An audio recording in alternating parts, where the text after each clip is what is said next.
السلام علیکم ورحمۃ اللہ وبرکاتہ۔ پیارے بچوں، ہماری انگلش کی درسی کتاب پیج نمبر 1 یونٹ نمبر 1 صفحہ نمبر 1 پر ایک نظم پوئم دی گئی ہے جس کا عنوان ہے بونس آ بال۔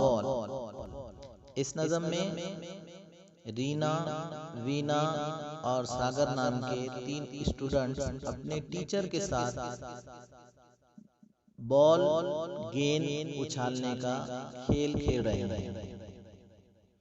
اس نظم کو آپ کو سننا ہے، سمجھنا ہے اور یاد بھی کرنا ہے۔ تو آئیے نظم کو بغور سماعت فرمائیں۔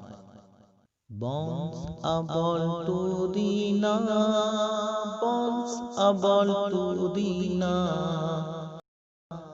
Yes, I got it. Yes, I got it. Bounce it to Rina, bounce it to Rina. Yes, I got it. Yes, I got it. Bounce it to Sagar, bounce it to Sagar. Yes, I got it. Yes, I got it. Bounce it to teacher, bounce it to teacher. Oh no, I missed it. Oh no, I missed it. پیارے بچوں، یہ تھی ہماری poem نظم bonus آ بال۔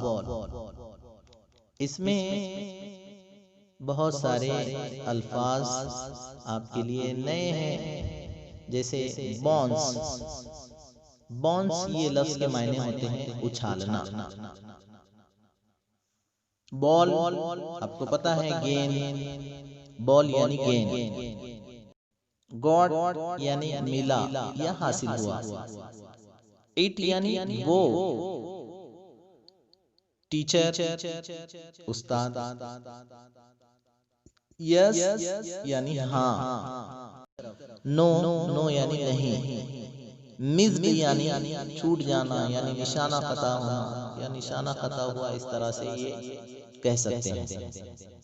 تو اس نظم کو آپ کو یاد کرنا ہے، اور گھر میں بھی آپ اس نظم کو 4 لوگ مل کر کھیل سکتے ہیں۔ آپ کے ممی ہیں، آپ کی 2 بہنیں ہیں یا بھائی ہیں۔